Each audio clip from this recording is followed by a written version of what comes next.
Helix Station, rotated in the silent void, like a polished silver coin spinning on its edge. It hung in a geostationary dance above Erebos, a moon so lifeless and gray, it looked less like a celestial body, and more like a bruise on the face of the sector. Inside the station, the air smelled of recycled ozone, an expensive synthetic perfume, a cloying attempt to mask the metallic tang of the ventilation systems. In the grand auditorium of Sector 4, the air was colder.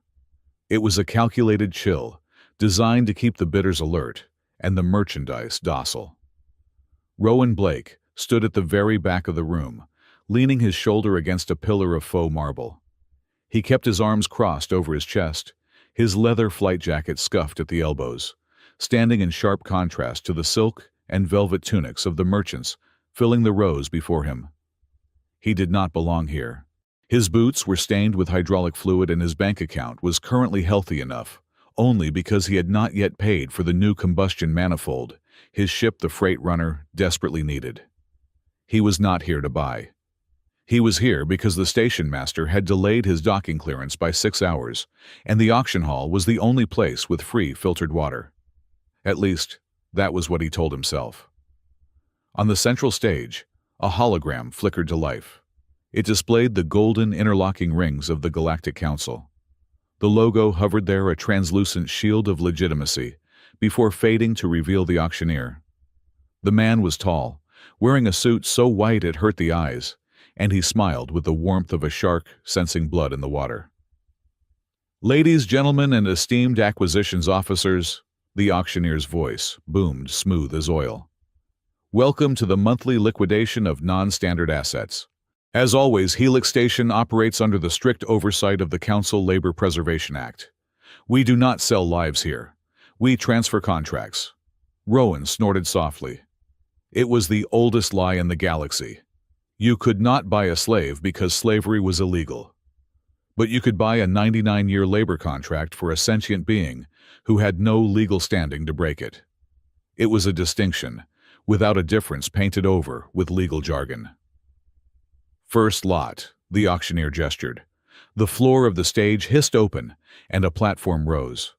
A creature stood there blinking in the harsh spotlights. He was a Krev, a species known for heavy mining labor. But this one was thin, his chitinous plating cracked and dull. A holographic display projected next to him, scrolling through text in red letters. Subject K94.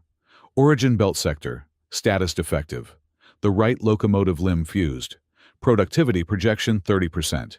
"We start the bidding at 500 credits, the auctioneer said. "A steal for light domestic duties or simple cargo sorting." The bidding was sluggish. The merchants murmured to one another, tapping on their data pads. They were looking for profit margins for return on investment. A cripple was just a drain on resources. Rowan watched Krev's eyes. They were black, faceted orbs, devoid of hope. The creature did not look at the crowd. He looked at his own feet. "Sold," the auctioneer said, banging a gavel that looked more like a butcher's tenderizer. "To Madame Vosh for 600 credits. Next." The parade of misery continued for an hour. Rowan shifted his weight, feeling the familiar ache in his lower back from too many years sitting in a pilot's chair. He should leave. He should go back to the hangar and kick the landing strut until the sensor stopped blinking red. But his feet remained planted. Then the platform rose again. A hush rippled through the room, followed by the rustle of fabric as people leaned forward. Standing on the platform was a woman. She was humanoid, tall, and striking with skin the color of twilight clouds, a pale violet that seemed to shimmer under the lights. Her hair was a cascade of silver strands that moved slightly, as if caught in an underwater current, even though the air in the room was still. "Lot number 47, the auctioneer announced. "Name Nira. Species Siren-class energy weaver." "A rare find." Rowan frowned. Energy weavers were high caste in the core worlds. They were artists, power generators, and living batteries. They did not end up in border auctions. However, the auctioneer continued his voice, dropping to a sympathetic register that made Rowan's skin crawl. This unit has a flaw. Her modulation nodes are calcified. She cannot regulate her output. Attempt to have her sing a power grid online and she is just as likely to overload the transformer as she is to charge it. Unstable. Dangerous in sensitive environments. The red text appeared defective. Hazardous. Liability waiver required. Nira stood with her chin high. Her hands were bound in front of her with suppression cuffs, heavy blocks of metal that hummed with a dampening field. She did not look at the floor. She looked straight out into the audience, her eyes burning with a cold, golden fire. She scanned the room row by row until her gaze landed on the back pillar. She locked eyes with Rowan. For a second, Rowan felt a jolt like static electricity snapping against his fingertips. She looked furious. Not scared. Furious. "Opening bid at 1,000 credits, the auctioneer said. Silence. 1,000, the auctioneer repeated. Surely for the aesthetic value alone, she would make a striking statue for a garden provided she is grounded properly. A merchant in the second row, a man with too many rings on his fat fingers, laughed. And if she explodes and takes my garden with her pass? 500 then, the auctioneer tried. I will give you 200, someone shouted from the left. For the scrap value of the cuffs, the room chuckled. It was a cruel, wet sound. Rowan felt a heat rising in his neck, a familiar anger he had spent 10 years trying to drown in cheap whiskey and engine grease. He looked at Nira. She had not flinched at the insults. If anything, her posture had stiffened. Rowan uncrossed his arms. He stared at the merchant who had offered 200. They charge more for a broken coffee machine, he muttered. It was loud enough to carry. A few heads turned. The auctioneer squinted at the back of the room. I beg your pardon, sir. Are you placing a bid? Rowan froze. He had not meant to speak. No, he said, his voice rough. Just observing the economy. The auctioneer sneered and turned back to the room.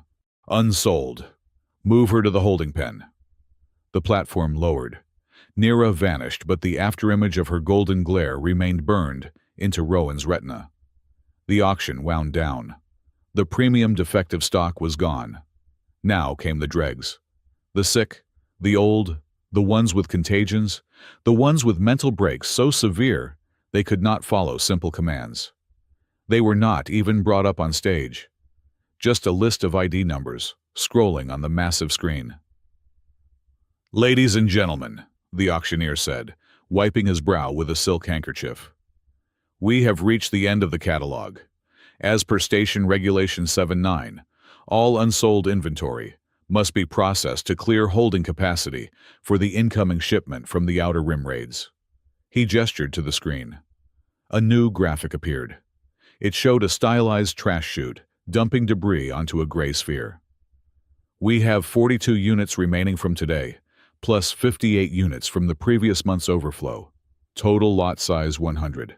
These units have been designated as biological waste, non-viable. The words hung in the air. Biological waste. Rowan felt a cold stone drop into his stomach. He knew what that meant. He knew exactly what that meant because 15 years ago, sitting in a sterile office on Coruscant, he had drafted the paragraph that defined it. However, the auctioneer said, brightening up, the council encourages recycling. We are offering a bulk salvage license.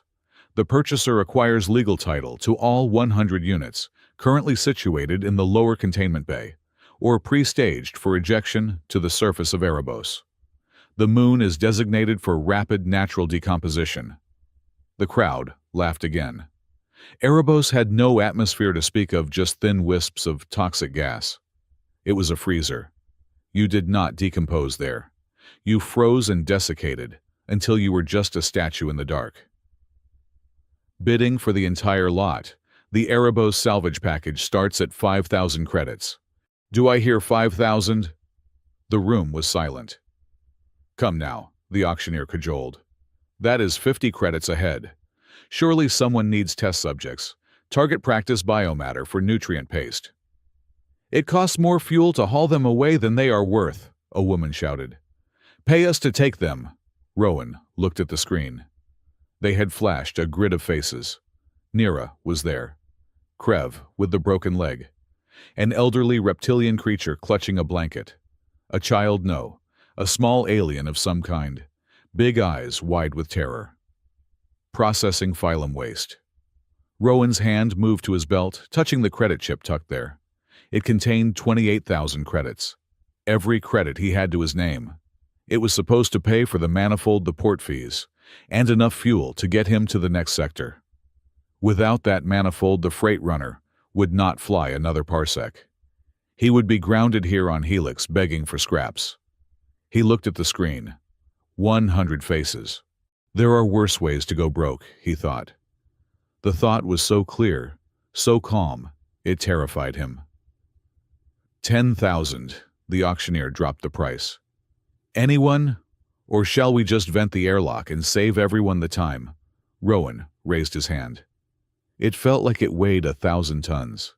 It felt like he was lifting the entire station. 20,000, Rowan said. The silence that followed was absolute. It was not the silence of anticipation. It was the silence of confusion. Every head in the auditorium turned. 200 pairs of eyes bored into him.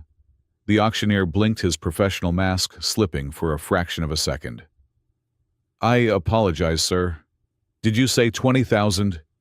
20,000 credits, Rowan repeated. His voice was steady, though his heart was hammering against his ribs like a trapped bird. For the lot. The paperwork, the transfer rights, the living assets. All of them. Sir, the auctioneer said, a greedy light igniting in his eyes. The opening bid was only 5,000. You do not need to. I am buying the silence, Rowan interrupted, walking forward from the shadows of the pillar. His boots clanked loudly on the metal floor. I want the title transfer now. Immediate effect. Before you change your mind. A man in the front row stood up.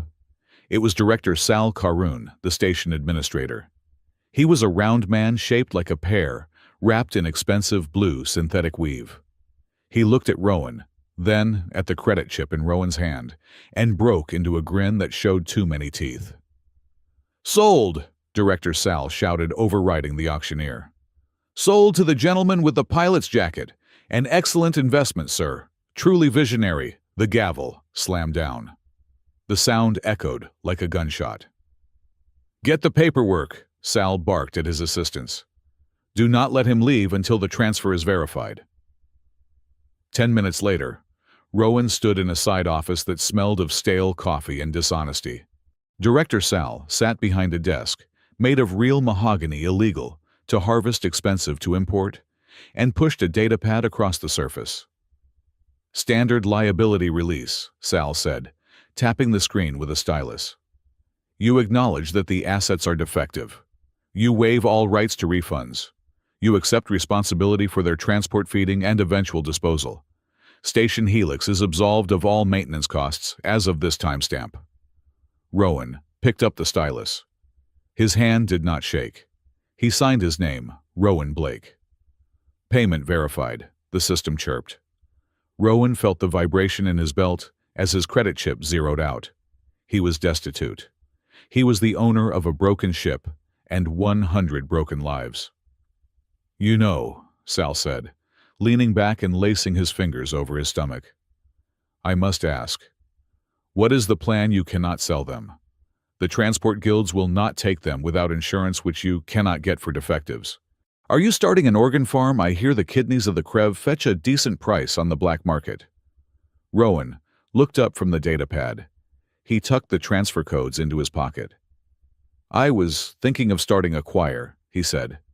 His face was deadpan. I hear the acoustics on Erebos are fantastic. Sal laughed, a wet, hacking sound. A choir.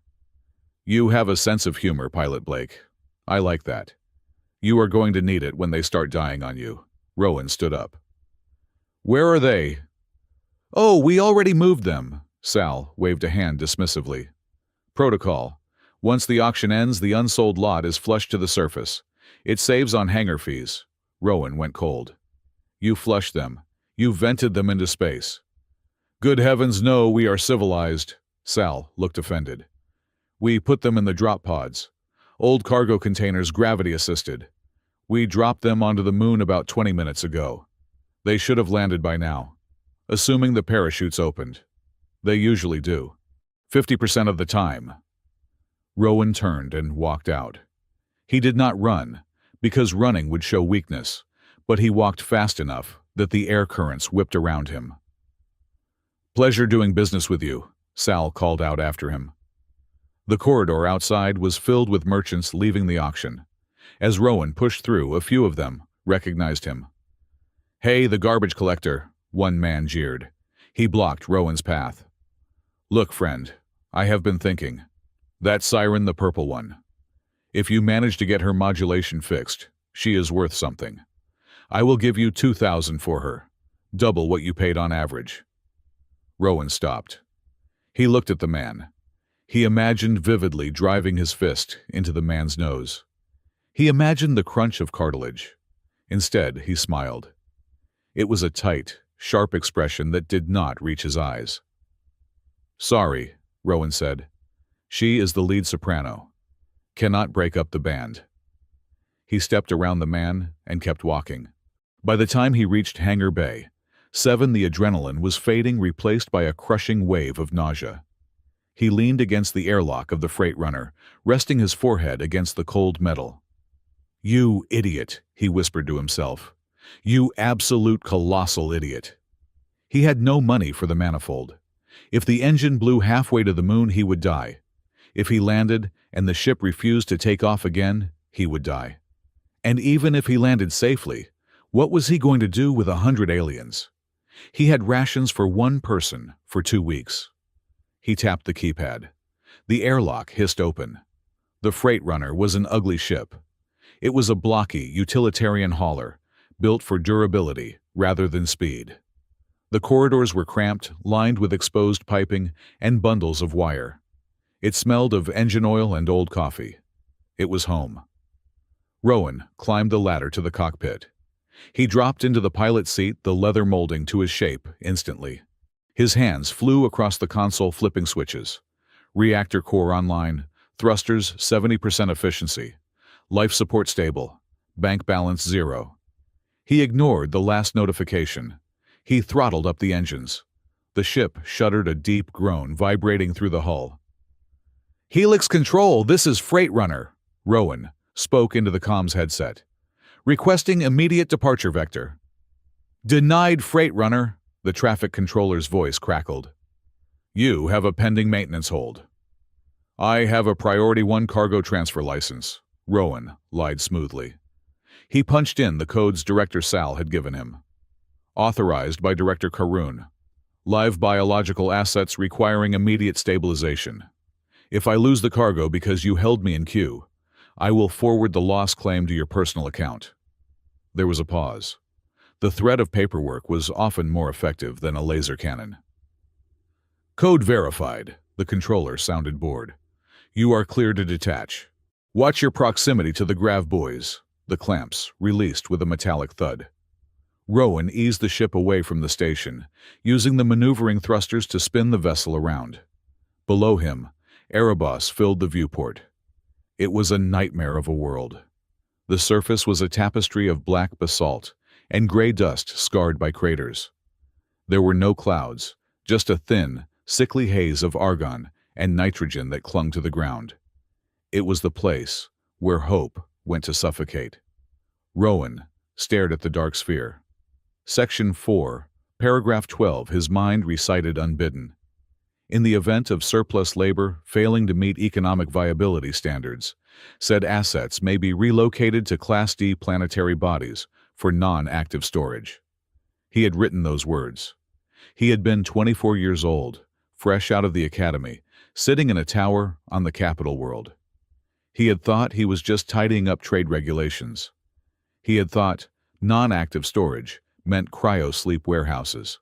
He had not known, he had chosen not to know, that Class D meant dead moons, and storage meant a slow death by exposure. When he had found out the truth 6 years ago, he had vomited into his waste bin. Then he resigned, deleted his files, bought a ship, and ran as far as the fuel would take him. But you could not outrun ink on paper.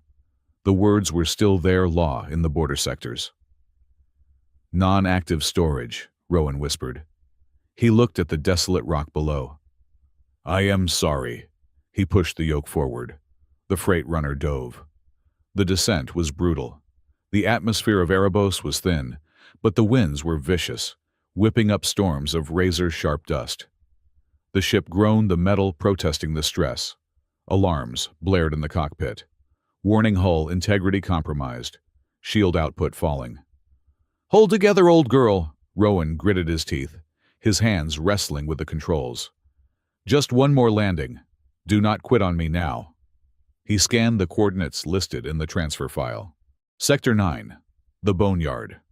That was what the locals called it. A massive canyon protected from the worst of the wind where the council dumped their trash. The radar pinged. Contact. Rowan squinted through the shaking viewport. Down in the darkness of the canyon, amidst the jagged spires of rock, there was a light. It was not the cold blue of an electrical short, nor the harsh white of a distress beacon. It was orange, flickering, warm, fire. Someone had managed to light a fire in an atmosphere that barely supported combustion. Rowan felt a lump form in his throat. They were alive. Not all of them, maybe, but enough. He adjusted the thrusters, fighting the crosswind. Hang on, he said to the empty cockpit, or maybe to the people down below. The cavalry is coming, and the cavalry is broke-tired and flying a piece of junk. He engaged in the landing sequence. The freight runner screamed through the final layer of dust retro rockets, firing a blast of blue flame that illuminated the canyon floor. Below him, shadows scattered. Shapes moved among the rocks. Rowan Blake, the owner of 100 souls and 0 credits, touched down on the surface of hell. The hydraulic landing struts of the freight runner groaned in protest as they settled into the basalt crust of the boneyard. The ship was not designed for rough terrain. It was designed for docking clamps and pressurized hangars. Here on the surface of Erebos, the wind howled like a dying animal, stripping paint from the hull with every gust of razor-sharp dust. Rowan Blake sat in the pilot's seat, his hands trembling slightly on the yoke. He took a long breath, inhaling the recycled air of the cockpit one last time, before he had to face whatever waited outside. The sensors showed atmospheric pressure was low, but survivable for short durations, though the temperature was 20 degrees below freezing. He checked the external cameras. Nothing but gray rock-deep shadows, and the jagged rim of the canyon towering above him. All right, Rowan muttered to himself, unbuckling his harness. You bought them. Now you just have to hope they do not kill you for the receipt. He grabbed his rebreather mask from the hook by the door, pulled on his heavy thermal gloves, and made his way to the cargo bay airlock. He did not take a weapon. If he walked out there with a blaster on his hip, he was an invader. If he walked out with empty hands, he was either a savior or an idiot. He was betting on the latter being less threatening. The airlock cycled. The ramp hissed and lowered, hitting the rock with a metallic clang. Rowan stepped out. The cold hit him instantly, biting through his flight jacket. The wind tugged at his clothes. He raised a hand to shield his eyes from the grit and looked around. "Hello!" he shouted. His voice was swallowed by the wind. "I am looking for—" A thud from above cut him off. Before Rowan could look up, a dark shape dropped from the top of his ship's fuselage, landing in a crouch, directly in front of him. It was a young male, barely an adolescent by human standards, with skin the color of wet slate, and 4 eyes that blinked in rapid succession. The boy held a weapon. It was a terrifying piece of ingenuity, a compressed air pipe, scavenged from a mining rig welded to a handle, with a sharpened piece of rebar loaded into the chamber. "Do not move," the boy hissed. Rowan raised his hand slowly. "Easy, kid. I am not here to fight." "Check the flanks," the boy shouted. From the shadows of the rocks, a dozen figures emerged. They moved with the silence of ghosts. Some held jagged metal pipes. Others held rocks. They were a motley collection of species Krev humanoid reptilian, but they all shared the same hollow cheeks and the same desperate lethal focus. "I am the owner of this vessel," Rowan said, trying to keep his voice steady. "My name is—" "We know who you are," a voice cut through the wind. It was cool, melodic, and sharp as a scalpel. The circle of makeshift warriors parted. Nira stepped forward. She looked different than she had on the auction stage. The suppression cuffs were gone, leaving raw red chafe marks on her violet wrists. She wore a heavy poncho made from thermal insulation foam and stitched together with wire. Her silver hair was tied back, and her golden eyes were narrowed against the dust. She stopped 3 meters from him, looking him up and down, with a mixture of contempt and curiosity. "Rowan Blake," she said. She held up a datapad, an old cracked model that looked like it had been salvaged from a trash heap. "We tapped into the local traffic frequency. We heard your conversation with the tower." Rowan lowered his hand slightly, though the boy with the harpoon gun twitched warningly. "Then you know why I am here." "We know you spent 20,000 credits," Nira said. She took a step closer. "So you bought us all. Congratulations, human. How does it feel to own what the galaxy threw away?" Rowan looked at her. He saw the anger beneath her calm, the humiliation of being discussed like furniture. He felt a flush of shame burn his neck. "It feels expensive," Rowan said. The joke came out before he could stop it, a nervous reflex. "And the return policy at Helix Station is terrible." Nira did not smile. She stared at him for a long, uncomfortable silence. Then she signaled to the boy. "Tovin, search for him." The boy, Tovin, darted forward. He patted Rowan down with efficient, quick hands, checking for hidden weapons or tracking beacons. "He is clean," Tovin reported, stepping back but keeping the harpoon aimed at Rowan's chest. "Why are you here?" Nira asked. "Buyers do not come to the landfill. They send drones. Or they wait for us to die so they can claim the salvage without the noise." "I am not here for salvage," Rowan said. "I am here to get you off this rock. But my ship is barely holding together, and I have enough rations for one person. If we are going to do this, I need your help to retrofit the cargo hold." Nira tilted her head. "You want to take us off Erebos?" "Yes." "Where?" she challenged me. "Another auction block, a mine in the outer rim." "To wherever you want to go," Rowan said. The crowd murmured. It was a sound of disbelief. "Liar!" someone hissed from the back. Nira held up a hand to silence them. She looked at the shivering, exposed pilot, then back at the ship. "The temperature is dropping. The night wind will shred anyone standing in the open. Bring him inside." "Inside?" Tovin protested. "He is a pilot. He is council adjacent. He is a soft human who is turning blue," Nira said dismissively. She gestured to the canyon wall behind her. "Move. If he tries anything, bleed him."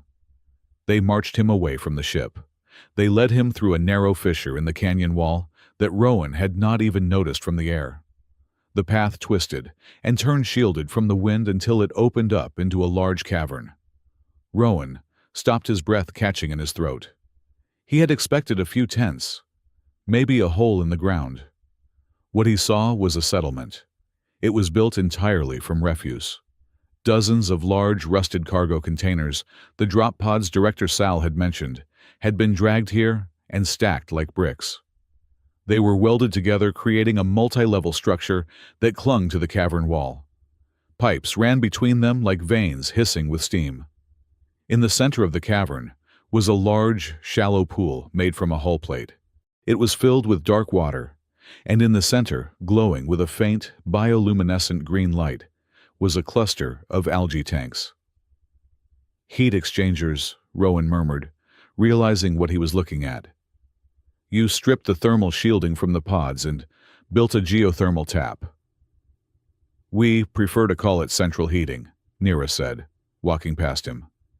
She led him up a ramp made of grating to one of the central containers. It was cleaner inside, lit by strips of LED lights, scavenged from control panels. There was a table in the center, covered in maps drawn on the back of packing manifests. Nira sat at the head of the table. Two other figures joined her.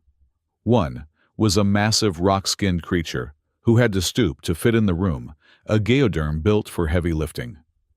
The other was a spindly insectoid being with multifaceted eyes and twitching antennae. "Sit," Nira commanded Rowan. Rowan sat on a crate. He felt like a defendant in a court where the jury was also the execution squad. "This is the camp council," Nira said. "Korg," she pointed to the rockman, "manages security and construction. Zil," she pointed to the insectoid, "handles hydroponics and air filtration. And you know Tovin." Tovin was leaning against the doorframe, still twirling his harpoon. "We have a decision to make," Korg rumbled. His voice sounded like grinding stones. "The human knows we are here. If we let him leave, he sells our location. The council sends a purge squad."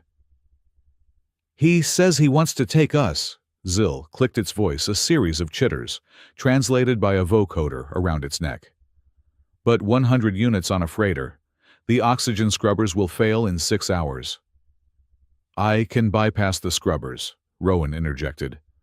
"I have spare parts in the engine room. If we daisy-chain the ship system with your camp's filtration units, we can sustain breathable air for 3 days. Enough to get to a neutral system." "And why would you do that?" Nira asked quietly. She leaned forward, her elbows on the table. "Humans do not spend their life savings just to do the right thing. I saw the transaction record, Rowan.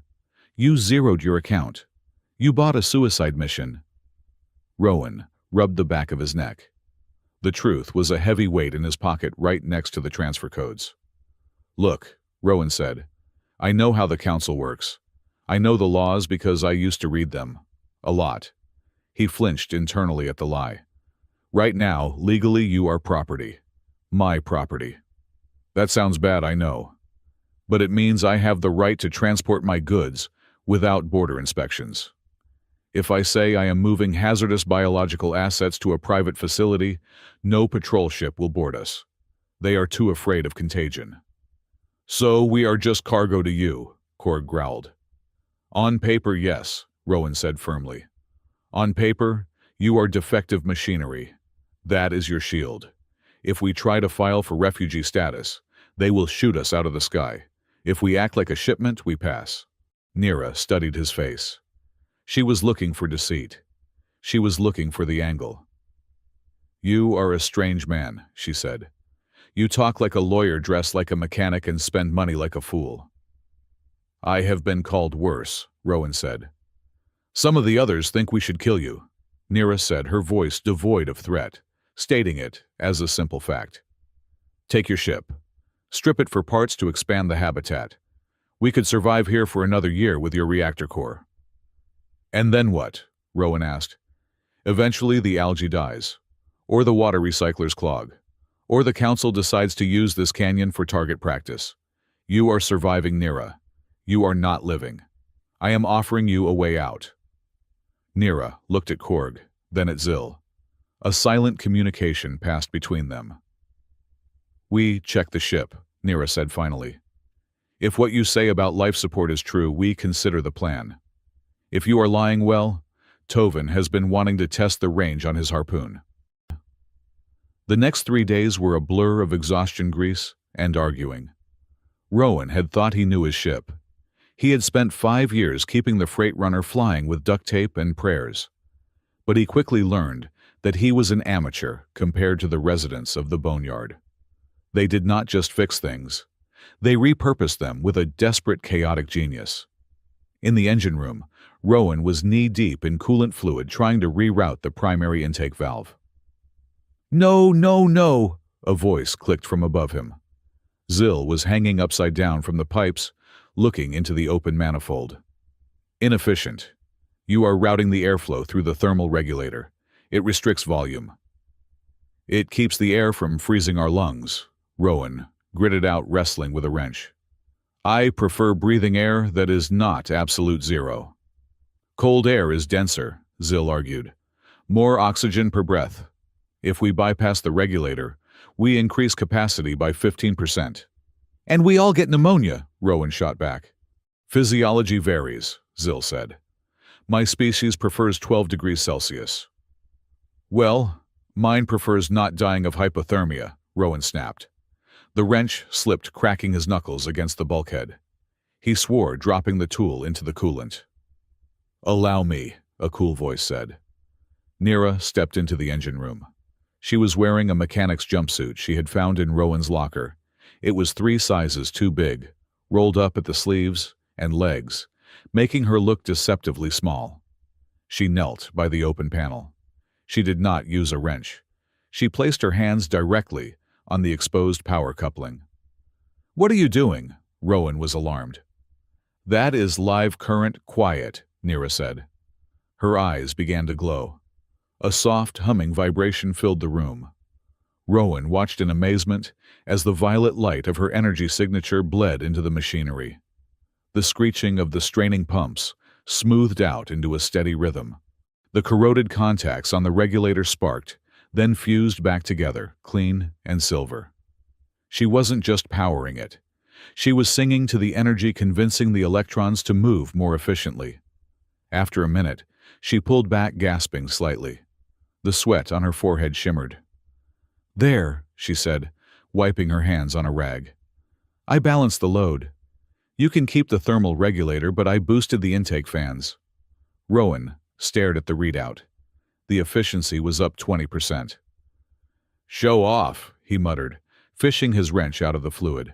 Nira smirked. It was the first time he had seen her make an expression that wasn't a scowl. Your wiring is atrocious, Blake. It looks like a nest of blind snakes. It works, Rowan defended. It is robust.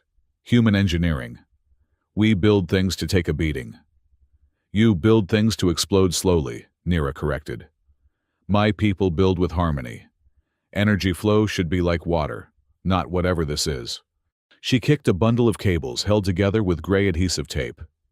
That, Rowan said with dignity, is structural tape. It holds the galaxy together. Nira laughed. It was a short, dry sound, but it changed the atmosphere in the room. The tension that had been hanging over them, the master, and the slave, the buyer, and the bot, eased just a fraction. You really think we can do this? Nira asked her, humor fading as she looked at the engine core. Fit 100 people in here. Get past the blockade. Rowan wiped his greasy hands on his pants. If we stack the bunks 3 high in the cargo bay, yes. As for the blockade, that depends on how good of a liar I am. You are a terrible liar, Nira said softly. I can see your pulse in your neck when you do it. Rowan froze. He looked away, focusing on the control panel. Then you better hope the council patrols are looking at my paperwork and not my neck. Later that afternoon, Tovin found Rowan taking a break near the airlock, drinking a pouch of lukewarm water. Hey, pilot, the boy said. He seemed to have appointed himself Rowan's shadow half-guard, half-guide. Come. You need to see the inventory. What? The inventory? Tovin repeated, using the auctioneer's word with a sneer. Korg says we need a manifest for boarding. Who goes where? Who needs special gravity?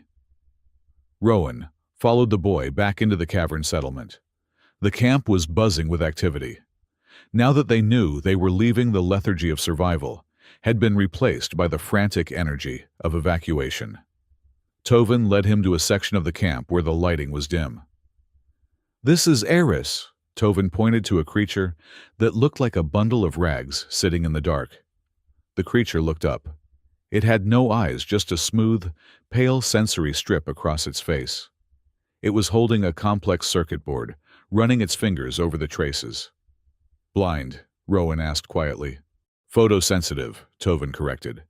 His skin burns in standard light, but he can feel heat signatures through 3 meters of rock. He found the geothermal vent for us. He is mapping the thermal stress points on your ship right now. Tovin moved on. And this is Kalo. Kalo was a reptilian with only one arm. The other ended in a stump that had been capped with metal. He was currently using his good arm to calibrate a sniper rifle that looked like it had been built from a telescope. Lost the arm in a mining accident, Tovin explained. Contract cancelled, defective. But he can hit a target the size of a credit from a kilometer away. He compensates for the wind by feeling the vibration in the ground. They walked past a group of small furry beings who were weaving nets. The Liss, Tovin said. Too small for heavy labor, too loud for domestic service. But they can fit into the ventilation shafts to clean filters. Rowan stopped. He looked around the cavern. Everywhere he looked he saw defects. A limp, a scar, a missing eye, a chronic cough. But he also saw a community that had turned those weaknesses into a lattice of survival. The blind man found the heat. The small ones cleaned the air. The strong ones carried the weak. "They threw you all away," Rowan said, his voice tight, "because you did not fit the mold."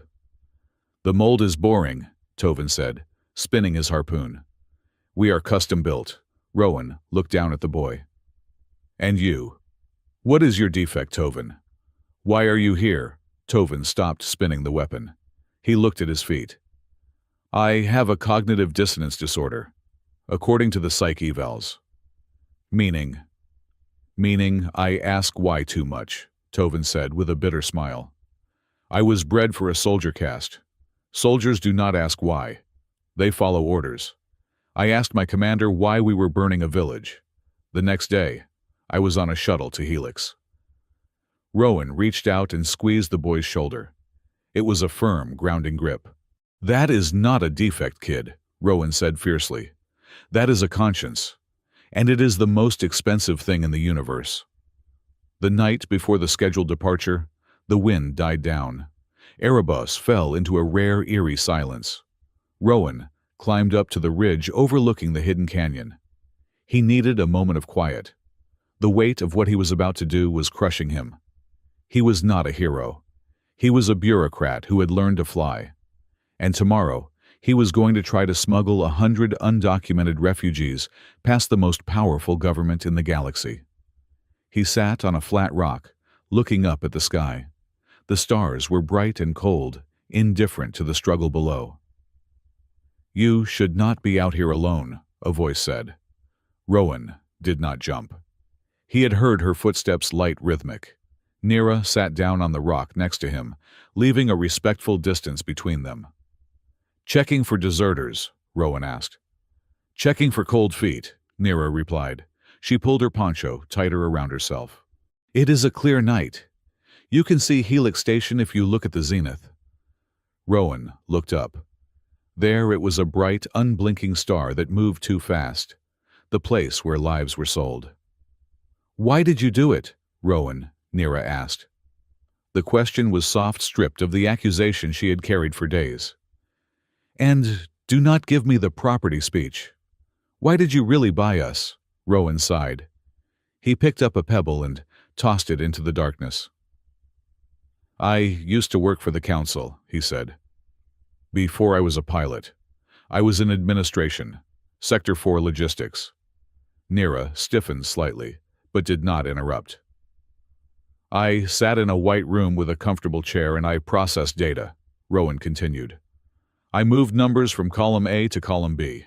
Efficiency reports, resource allocation." He looked at his hands. They were scarred now, stained with oil. He preferred them this way. "One day, I found a mistake. A calculation error in a food distribution grid for a colony in the outer rim. I flagged it. My supervisor told me to ignore it. He said correcting it would delay the quarterly report. He said the margin of error was acceptable." Rowan's voice dropped to a whisper. "I listened to him. I signed the report. 3 months later, I heard that the colony had suffered a famine. 4,000 people died. Because I wanted to get my paperwork in on time." He turned to look at Nira. Her golden eyes were wide, reflecting the starlight.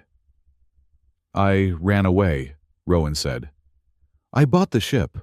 I tried to forget. But when I saw you on that stage, when I saw the waste designation, I realized I was doing it again. I was watching numbers move to a death column, and I had the money to stop it. This time, I did not want the margin of error to be acceptable. He did not tell her the whole truth. He did not tell her that he hadn't just signed a food report, he had written the Defective Asset Disposal Act itself. That was a poison pill he could not swallow yet. Neera looked at him for a long time. Then she reached out. Her hand, warm and electric, covered his cold one, on the rock. "I was a weaver for the Grand Hall," Neera said quietly. "I sang the energy currents for the capital city. It was beautiful. We celebrated." "What happened?" "I fell in love," she said simply. "With a human, a diplomat. It was forbidden. Weavers must remain pure conduits. Emotion disrupts the frequency.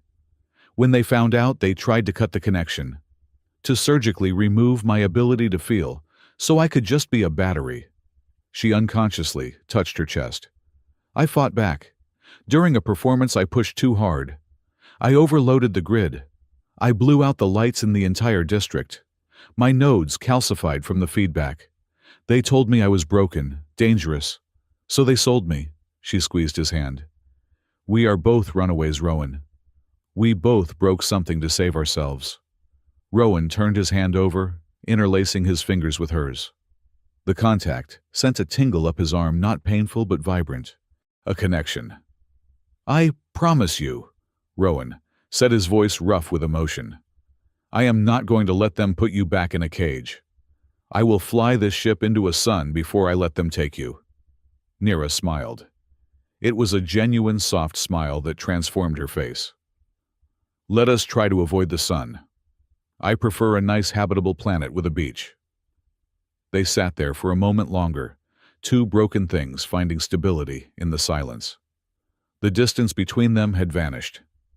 The galaxy felt huge and hostile, but in that square meter of rock, there was peace. Then, the comms unit on Rowan's belt chirped. It was a harsh, jarring sound that shattered the moment. Rowan pulled it off his belt. The red light was flashing. Proximity alert. "What is it?" Neera asked, sensing the shift in his mood. Rowan looked at the readout.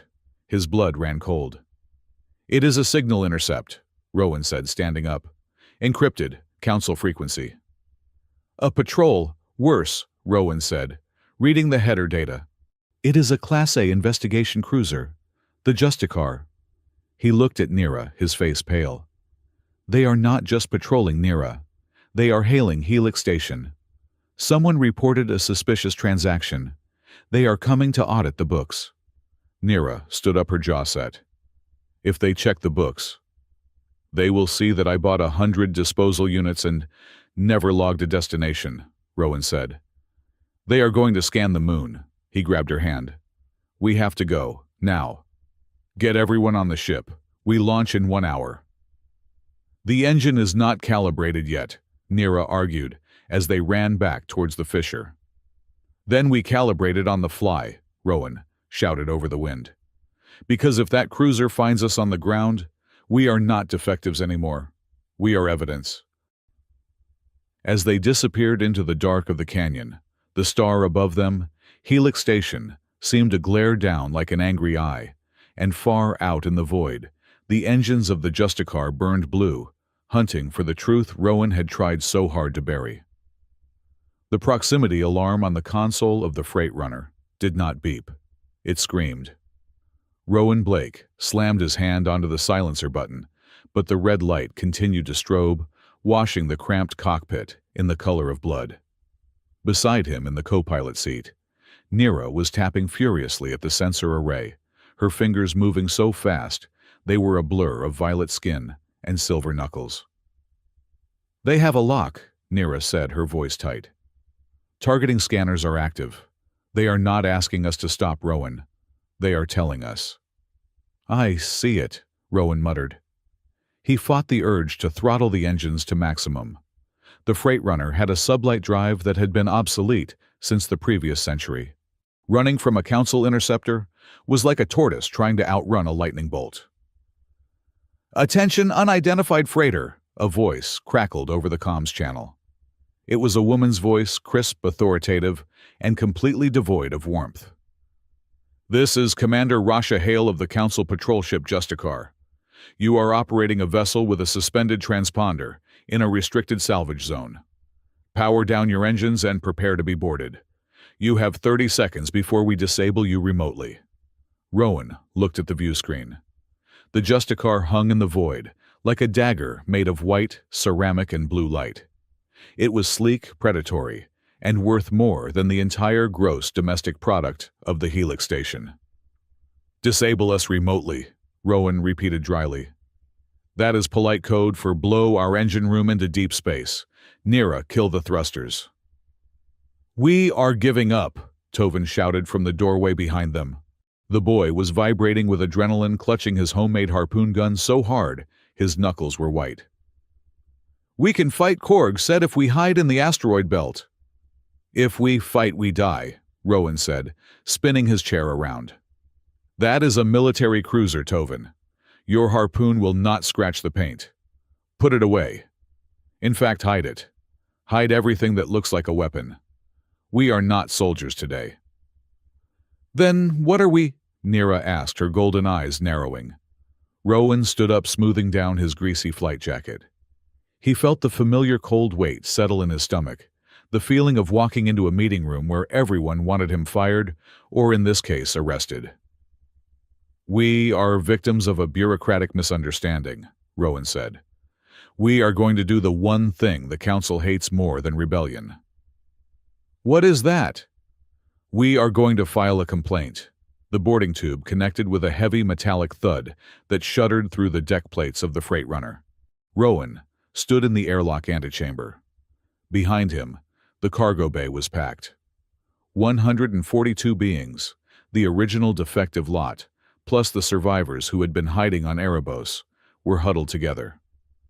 They had scrubbed the worst of the moon dust off their faces, but they still looked ragged. They looked like what they were, the discarded refuse of a galaxy obsessed with perfection. "Remember," Rowan whispered to the group, though his eyes were locked on the airlock door.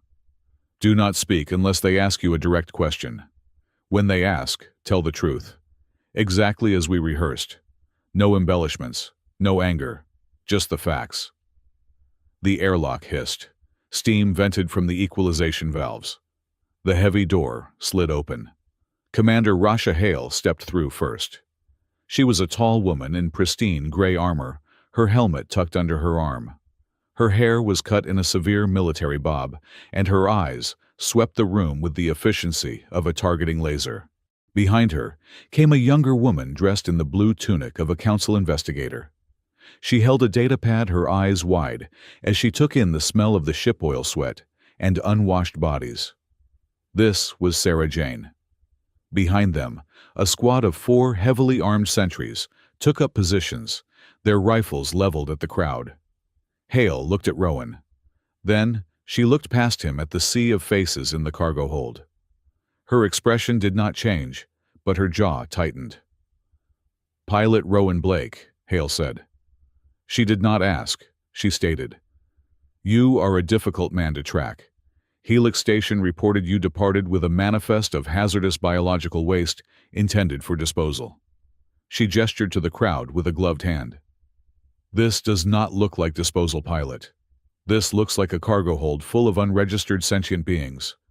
Under Article 6 of the Interstellar Trafficking Act, I am authorized to impound your ship and arrest you for the illegal transport of sophonts for the purpose of black market labor." Rowan raised his hands, palms open. "Commander, I object to the term trafficking. I am a salvage operator with a valid license." "A salvage license covers scrap metal and dead electronics," Hale snapped. "Not people." "According to the bill of sale signed by Director Sal Karoon," Rowan said, keeping his voice level, "these are not people. They are Category 4 defective assets. I have the receipts." Investigator Sarah stepped forward. "Category 4?" she asked, her voice softer than the commander's. "That classification is reserved for non-sentient biological material. Bacterial cultures. Tissue samples." Rowan nodded at her. "Exactly. And yet Director Sal sold me over 100 of them for 20,000 credits. If they are people as you say, then Helix Station just engaged in the sale of sentient life, which is a Class 1 felony. If they are assets, as the paperwork says, then I am free to transport my property wherever I please. Silence stretched in the airlock. Hale stared at Rowan, her eyes hard flint.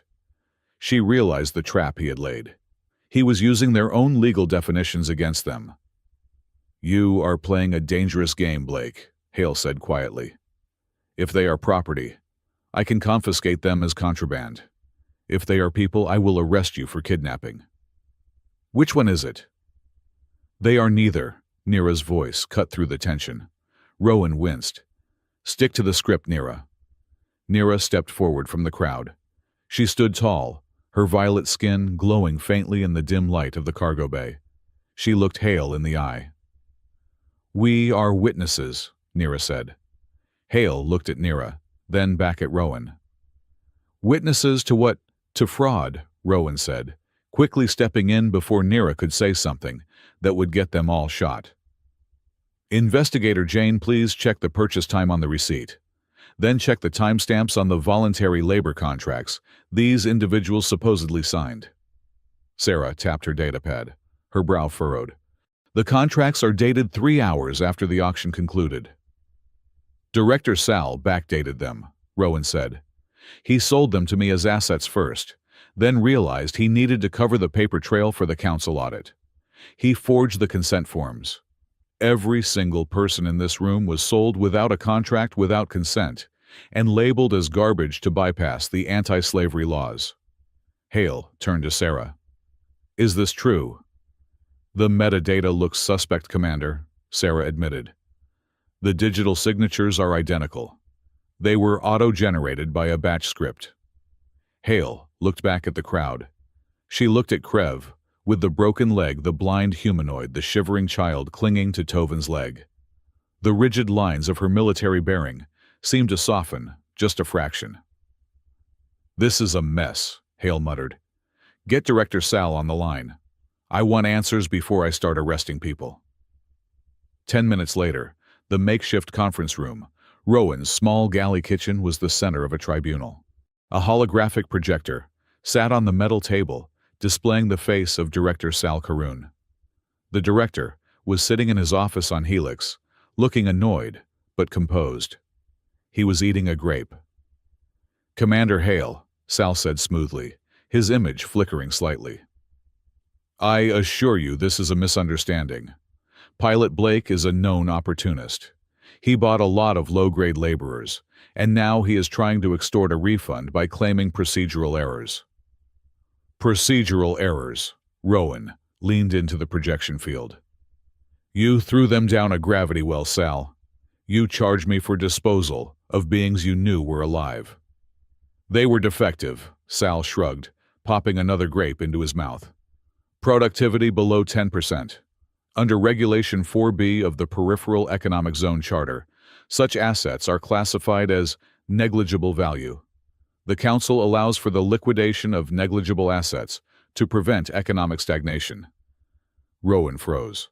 Regulation 4B. The blood drained from his face. He knew that regulation. He knew it because he had spent 3 weeks arguing about the wording of it with a senior editor on Coruscant 15 years ago. He had written the clause about negligible value to apply to robotic mining equipment that was too expensive to repair. He had never intended it to apply to living things, but he remembered the wording. It was vague. Biological or mechanical units. "You are twisting the law," Rowan said, his voice low. "I am following the letter of it, Mr. Blake," Sal smiled. It was a cold, triumphant smile. "The regulation states that any unit unable to meet the standard output metric may be liquidated. These creatures, they are broken. The siren cannot sing without blowing a fuse. Krev cannot walk. They are waste. I did the sector a favor by clearing the inventory." Sal looked at Commander Hale. "Commander, I demand you arrest that man for theft of station property. He manipulated the auction, and I have the legal precedent to back it up. Reference case file 77 Alpha." Hale looked at her datapad. He is citing a valid precedent pilot. If these beings are classified as negligible assets, under 4B, then they have no rights. You are effectively stealing office furniture. Rowan felt the room closing in. Nira was standing in the corner watching him. She knew he had written it. The shame was a physical weight on his chest. He looked at Sal's smug face. He looked at the sterile, perfect font of the law on Sarah's datapad. I wrote the chains, Rowan thought. Now I have to break them. Show me the full text, Rowan said to Sarah, of Regulation 4B. Pilot, we do not have time for a reading session, Hale warned. Show me, Rowan snapped. There was a tone of command in his voice that startled them all. It was not the voice of a mechanic. It was the voice of a man who had once commanded boardrooms. Sarah projected the text into the air. Rowan scanned the glowing blue lines. Paragraph 1. Paragraph 2. The definition of negligible value. There, Rowan pointed. Subsection Delta. Read it, Director. Sal squinted at the hologram. It says, subject to verification of non-sentience or waived sentience rights. So what, they waived their rights when they signed the labor contracts? No, Rowan said, his mind racing, pulling up memories of legal debates from a lifetime ago. You said the contracts were signed after the auction. That means at the moment of sale, at the moment the gavel fell, they had not waived their rights, which means the sale violated subsection Delta. A technicality, Sal scoffed. A fundamental breach, Rowan slammed his hand on the table. And there is more. Look at the definition of standard output metric. It is defined as economic value produced relative to caloric intake. Right. Yes, Sal said, bored. They eat more than they earn. Therefore defective. Investigator Jane, Rowan turned to the young woman. Does the council recognize defense of a citizen as an economic value? Sarah blinked. Excuse me. If a unit performs an action that saves the life of a council citizen, is that action assigned an economic value? Well, yes, Sarah said slowly. Under the Good Samaritan Act, saving a citizen is valued at, I think, 50,000 credits in liability prevention. Rowan turned to the door. Tovin, get in here. The door slid open. Tovin stepped in, looking terrified, but holding his head high. Tell them, Rowan said. Tell them what you did when I landed. Tovin looked at Hale. I aimed a weapon at him. And then, Rowan prompted. Then I checked the perimeter, Tovin said, to make sure no rock spiders were flanking us. I protected the landing zone. You secured the safety of a council-registered vessel and its pilot, Rowan said. That is a security service. Value 500 credits per hour. Rowan pointed to Nira. Nira recalibrated my engine core. That is specialized engineering. Value 2,000 credits. He turned back to the hologram of Sal. You claimed their productivity was 0, but within 1 hour of my arrival, this waste generated value exceeding their purchase price. Your assessment of their standard output was factually incorrect, which means the classification of defective is null and void. Sal's smile faltered. This is ridiculous. They are refugees on a rock. They are not employees. They are functioning members of a survival colony, Rowan said, his voice rising. They built a geothermal plant from scrap. They established a water filtration system. They have a governance structure. Commander Hale, Regulation 4B has an exemption clause. Paragraph 9.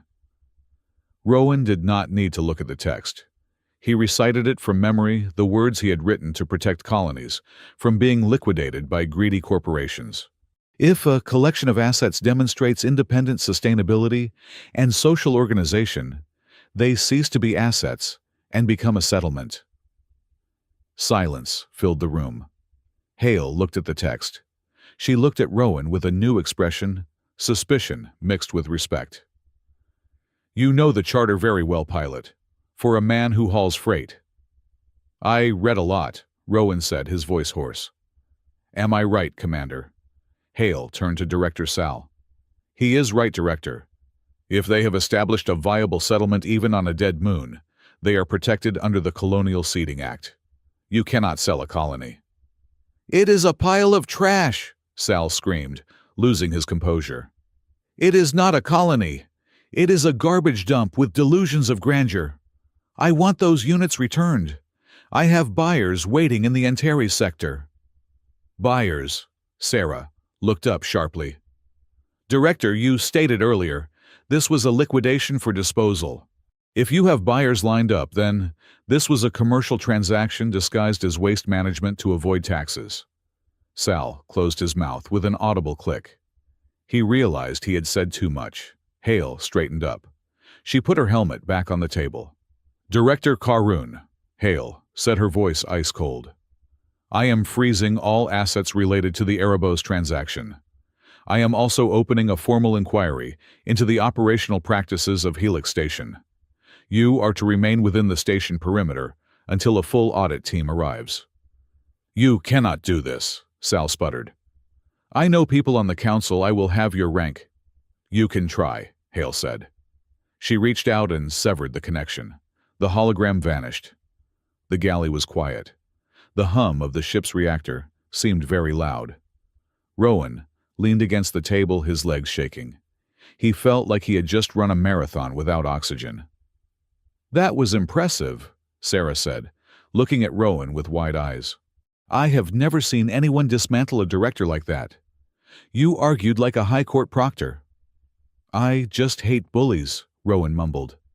Commander Hale crossed her arms. She studied Rowan for a long moment. "We are not done, pilot.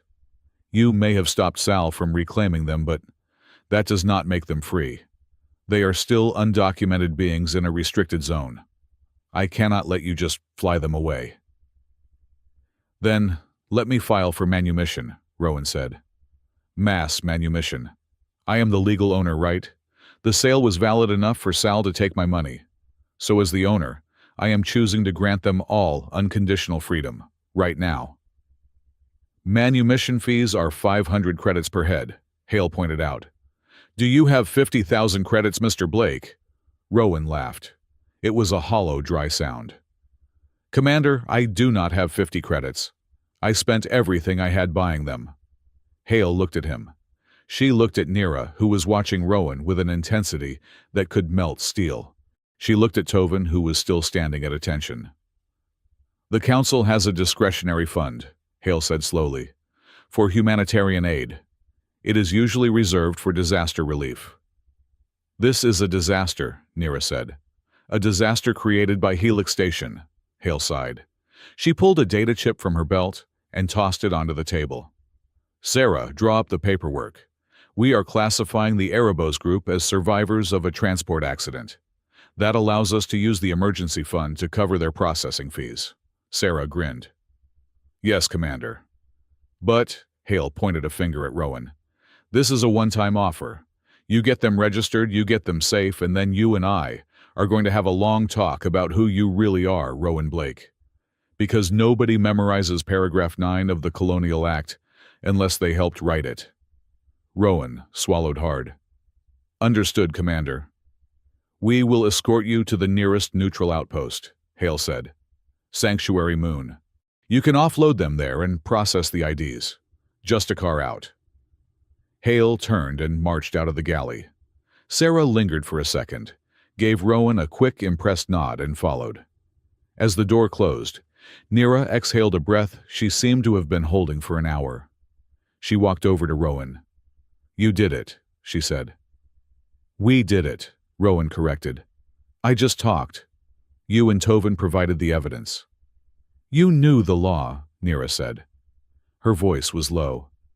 "You knew exactly where the loopholes were. You quoted it word for word." "I have a good memory," Rowan said, avoiding her eyes. "Rowan," Nira said. She reached out and touched his arm. "Who were you before you were a pilot?" Rowan looked at her. He wanted to tell her. He wanted to confess that the man who just saved them was the same man who had created the system that enslaved them. But he couldn't. Not yet. The victory was too fragile.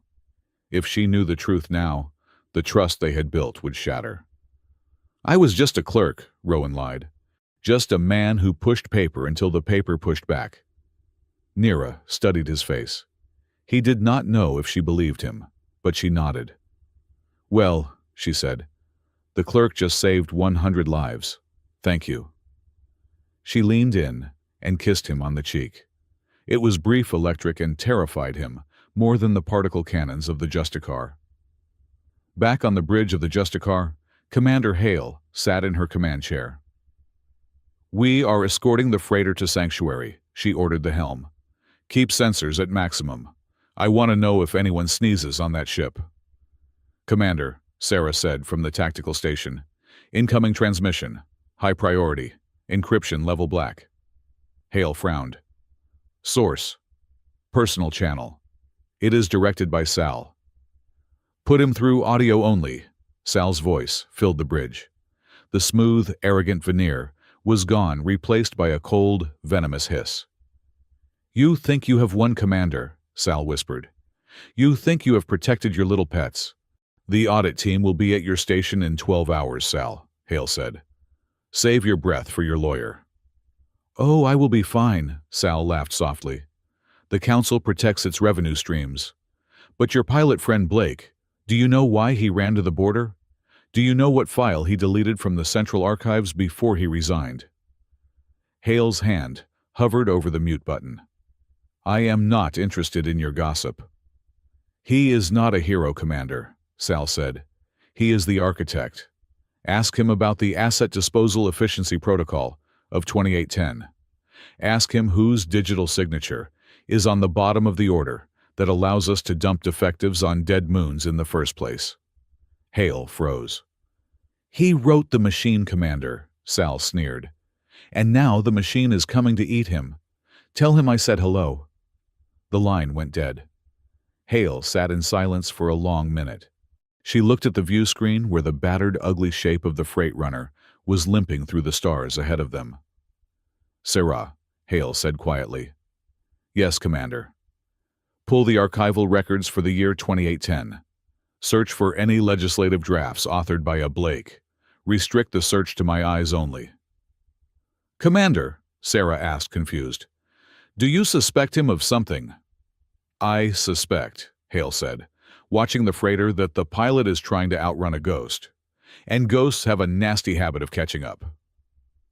On the freight runner, unaware of the conversation that had just taken place, Rowan Blake stared at the stars and felt the cold grip of the past tightening around his throat. He had won the battle, but the war for his soul was just beginning. The silence of Erebos had changed. Weeks ago, it had been the silence of a crypt. The wind had howled through the jagged spires of the boneyard like a mourner, and the only other sound had been the ragged breathing of people waiting to freeze. Now, the silence was merely the backdrop for a new symphony. It was the rhythmic clang of hammers hitting metal, the hiss of welding torches, sealing atmospheric leaks, and the low, steady thrum of the geothermal generators pumping warmth into the rock. Rowan Blake stood on the landing ramp of the freight runner, a mug of coffee in his hand, watching a city rise from the dead. It was not a pretty city. It was a patchwork monster of rusted orange iron, silver hull plating, and gray basalt. But it was standing. They had dragged the drop pods into a defensive circle, welding them together to form a perimeter wall against the dust storms.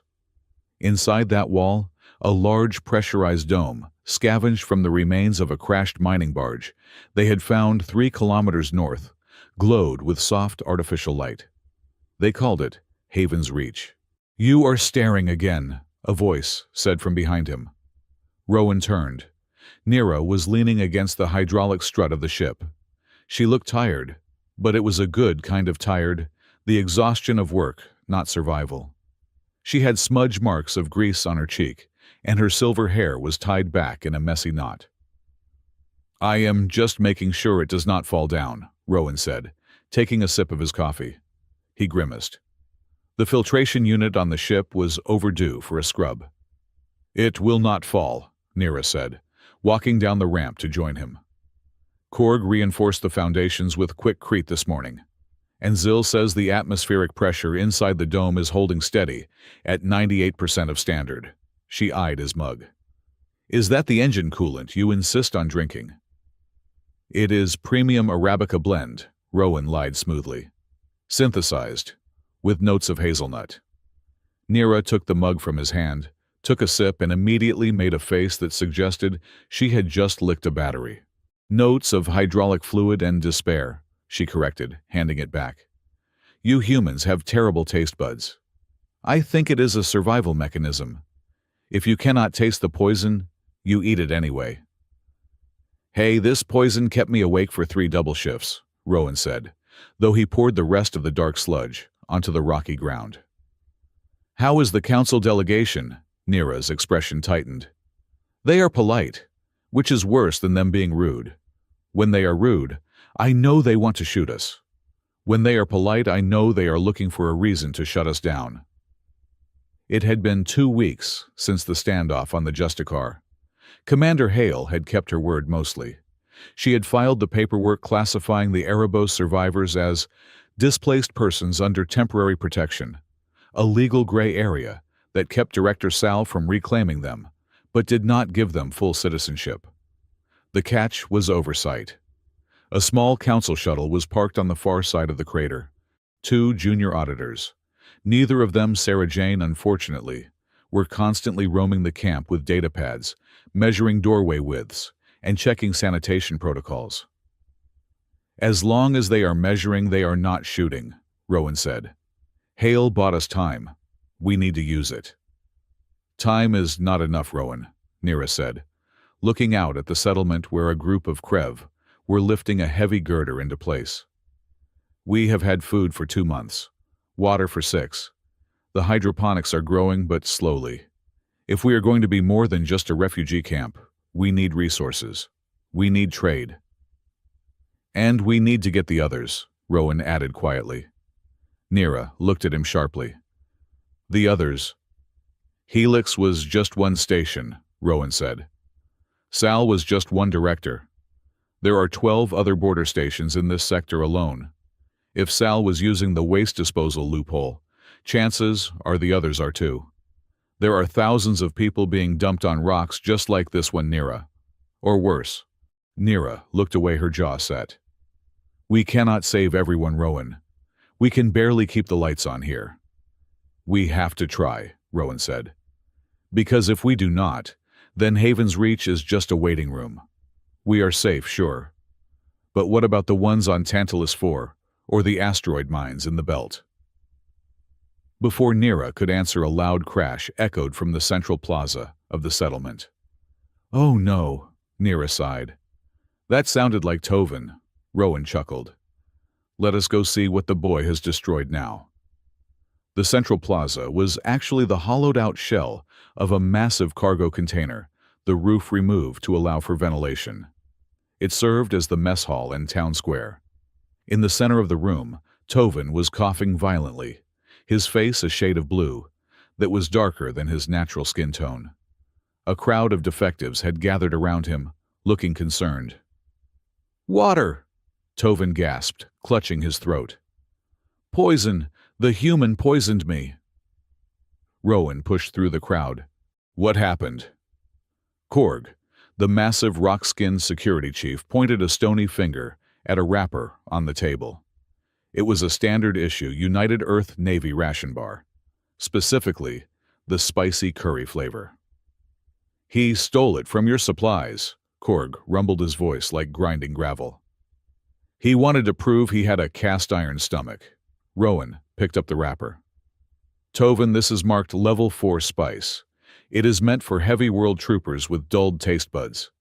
It has enough capsaicin to strip paint, Tovin wheezed, accepting a canteen of water from a list nurse. He downed half of it in one gulp. Why? The boy rasped, tears streaming from his 4 eyes. Why would you eat pain? Is this human culture? Do you hate yourselves? Sometimes, Rowan grinned, patting the boy on the back. But mostly we just get bored with bland food. You will live, kid. But maybe stick to the algae paste for now. The crowd laughed. It was a good sound. A few weeks ago, these people had been too terrified to speak. Now they were laughing at a boy who ate spicy curry. It was a small victory, but Rowan counted every single one. As the crowd dispersed, Rowan saw a figure waiting in the shadows of the container wall. It was not Defective. It was Sarah Jane. The young investigator was dressed in civilian clothes, a heavy woolen coat and sturdy boots, but she still had the posture of a council officer. She beckoned to Rowan. Rowan walked over his demeanor, shifting from playful to serious. Investigator, I did not know you were planetside. I thought you were coordinating from the Justicar. I am on leave, Sarah said with a conspiratorial wink. Officially, I am visiting a spa on the resort moon of Ophia. Unofficially, Commander Hale thought you might need this. She handed him a data chip. It was small black and unmarked. Rowan turned it over in his fingers. What is it? Intel, Sarah whispered. We have been monitoring the subspace chatter. Since Hale froze the assets at Helix, the other station directors are getting nervous. They are moving their inventory fast, trying to liquidate before the audit teams expand their scope. Rowan's grip on the chip tightened. Where? There is a convoy leaving the Antares sector in 3 days, Sarah said. 3 heavy haulers. The manifest says mining equipment. Our scans show biosigns. Hundreds of them. Antares. Rowan did the math in his head. That is 4 sectors away. The freight runner can make it, but it will be tight. There is more, Sarah said, her face darkening. The buyer is not mine. It is a private research consortium, the kind that does not publish its results. If those ships reach their destination, those people will disappear forever. Rowan felt a cold chill. Does Hale know? Hale knows, Sarah nodded. But she cannot act. The convoy is in international space. If a council warship intercepts them, it is an act of war against the trade guilds. Her hands are tied. But mine are not, Rowan realized. You are a private citizen, Sarah said.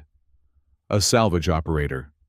If you happen to come across a convoy that is in distress, or if you happen to negotiate a transfer of ownership, well, that is just business. Rowan looked at the chip, then at the bustling settlement around him. He looked at Nira, who was helping Tovin wipe the curry from his face. I need a team, Rowan said. I cannot fly the ship and board a convoy alone. I think you will find plenty of volunteers here, Sarah said. Just be careful, Rowan. Director Sal is down, but he is not out. He has friends in the Antares sector, powerful friends. That night, the camp council met in the command module, Rowan's old strategy of repurposing the largest container into a war room. The map of the Antares sector was projected onto the wall. Nira, Korg, Zil, and Tovin stood around the table. It is a trap, Korg said immediately. 3 haulers unguarded. They are baiting us. They are not unguarded, Rowan corrected. Sarah's data shows 2 mercenary escorts. Light frigates. Fast but lightly armored. And we are a garbage truck, Nira pointed out. The freight runner has 1 mining laser and shields that flicker when you use the microwave. We are not going to fight them, Rowan said. We are going to buy them. With what money? Zil clicked. We are destitute. Rowan pulled up a file on the datapad. Not entirely. I spent the last week going through the freight runner's old cargo manifest. I have 4 crates of pre-war fusion cores in the hold. I forgot I even had them. They are technically illegal to sell, but in the Antares sector, they are worth their weight in platinum. You want to trade fusion cores for people? Nira asked. I want to trade fusion cores for freedom, Rowan said. It is a risky play, but if we pull it off, we save 300 lives. He looked around the table. I am not ordering anyone to go. This is not a military operation. It is a volunteer mission. I need a co-pilot, a mechanic, and a security team. Tovin raised his hand instantly. I am in. You are a child, Korg rumbled. You stay here. I am the best shot you have, Tovin protested. And I fit in the air vents. I will go, Korg said, ignoring the boy. If things go wrong, you need someone who can punch through a bulkhead. I will monitor the comms from here, Zil said. I can coordinate with Sarah to jam their distress signals so they cannot call for reinforcements. Rowan looked at Nira. She had been silent, staring at the map. I am staying, Nira said finally. The room went quiet. Rowan felt a pang of disappointment, though he tried to hide it. Someone has to run Haven's Reach, Nira said, looking up. Her eyes were defiant. If you all leave and a dust storm hits, who manages the power grid? Who negotiates with the auditors? This place is our home, Rowan. It needs a leader.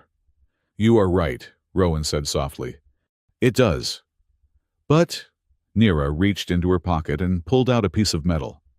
It was a scrap of hull plating cut into a shape. She tossed it onto the table.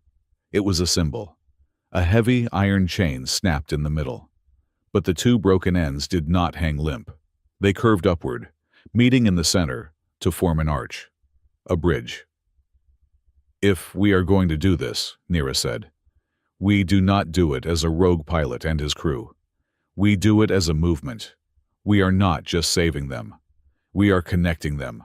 From the place they were broken to the place they can be whole. The bridge, Tovin whispered, tracing the shape with his finger. I like it, Korg grunted. Then it is decided, Rowan said. He picked up the symbol. It felt heavy and cold, but right. We launch at dawn, the bridge's first official mission. The farewell at the landing pad was harder than Rowan expected. The wind was picking up again, whipping Nira's silver hair across her face. She stood at the bottom of the ramp, her arms crossed, watching the preparations. Rowan walked down to her. He was wearing his flight suit, cleaned and pressed. He looked less like a scavenger and more like the commander he was becoming. You should be careful with those fusion cores, Nira said. If the containment field wavers. I know, Rowan cut her off gently. I will be careful. They stood there for a moment, the unspoken words hanging between them like static. I wanted you to come, Rowan admitted. I know, Nira said. And I wanted to go. I want to burn every cage in the galaxy. But look at them, she gestured to the settlement. Children were playing near the hydroponics bay. The lists were weaving a new windbreak.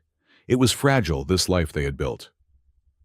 They need a mother right now more than they need a soldier, Nira said. And you are restless, Rowan. You made peace with your past, but you haven't balanced the ledger yet. You need to go. Rowan stepped closer. I am coming back. You know that, right? This isn't me running away again. You better come back, Nira said, her voice thickening with emotion. You still owe me a cup of coffee that does not taste like engine sludge. Rowan smiled. He reached out and cupped her face in his gloved hands.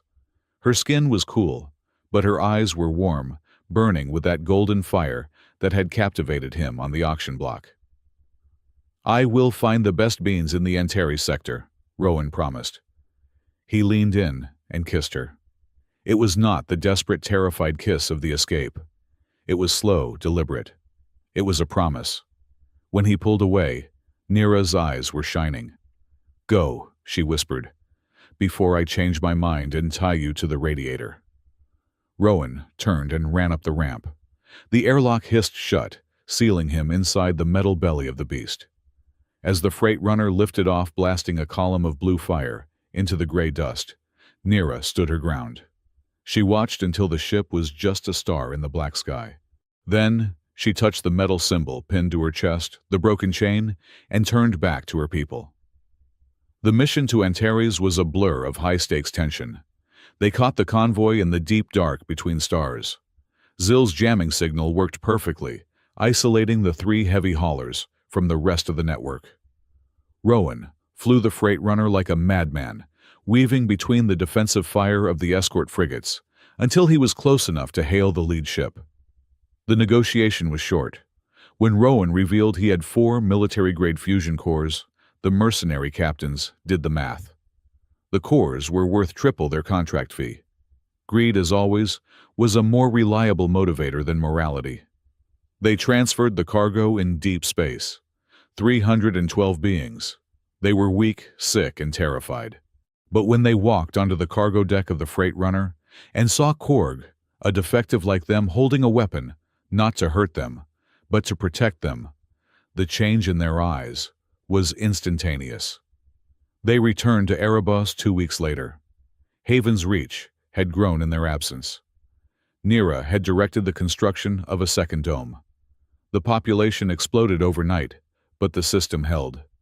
The bridge worked. Over the next 3 months, the pattern repeated. Rowan and his mobile team, now calling themselves the Architects, an ironic nickname Rowan had chosen, struck at convoys, auctions, and holding facilities. They never fired first. They used loopholes, bribes trade, and occasionally pure bluffing. Hale kept her end of the bargain. She fed them coordinates. She diverted patrols. She made sure the paperwork for the new arrivals was processed slowly but surely. But success drew attention. 6 months after the first landing on Erebos, Rowan sat in the command module of Haven's Reach. The walls were covered in maps now, lines of red thread connecting systems where the bridge had active cells. The settlement was thriving. They had over 1,000 residents. They were exporting rare minerals, harvested from the deep caves of Erebos to pay for food. It was a functional breathing society. But Rowan looked tired. He had gray in his beard that hadn't been there before. The comms unit beeped. It was a Priority 1 channel. "Hale," Rowan asked, tapping the receiver. "It is Sarah," the voice came back. It sounded breathless, panicked. "Rowan, are you secure?" "I am. What is wrong?" "We just intercepted an encoded transmission from the Outer Rim," Sarah said. "It is Director Sal. He has resurfaced." Rowan's blood went cold. "Where?" "He is at Station Omega-9. It is a derelict fortress on the edge of wild space. He is not just selling labor anymore, Rowan. He is hosting a grand gala." "A gala?" "It is a cover," Sarah said. "He has gathered the heads of the 5 largest mining syndicates, and he has something to show them." The transmission mentioned a final solution for the defective asset problem, a new processing method that turns biological waste into high-grade fuel. Rowan stood up so fast his chair clattered to the floor. "He is burning them." "He is rendering them," Sarah corrected, her voice shaking. "And he has a stockpile. The transmission says he has gathered 5,000 units from across the sector for a demonstration. The gala is in 3 days. 5,000. Rowan looked at the map. Omega-9 was heavily fortified. It was outside council jurisdiction. Hale couldn't touch it. "Rowan," Sarah said. "There is something else. The transmission used a specific authorization code to clear the security grid. An old code." Rowan closed his eyes. He knew what was coming. "It was your code, Rowan," Sarah whispered. "The administrative override you used when you wrote the Disposal Act. Sal is using your old credentials to legitimize the facility. He is doing this in your name." Rowan stood in silence for a long time. The hum of the generator sounded like a heartbeat. "Thank you, Sarah," Rowan said quietly. "What are you going to do? You cannot attack Omega-9. It is a fortress." "No," Rowan said, looking at the symbol of the bridge painted on the wall. "I cannot attack it, but I can attend it." He cut the connection. He walked out of the module and into the main plaza. Nira was there teaching a group of children how to repair a solar panel. She saw his face and stopped mid-sentence.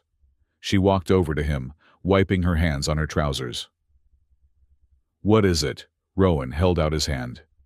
In his palm was the small metal insignia of the bridge. "Sal is back," Rowan said, "and he is going to kill 5,000 people to prove a point." Nira's eyes widened. "We have to stop him." "We will," Rowan said, "but not with a raid. Not with a trade." He looked up at the sky towards the dark vector of wild space.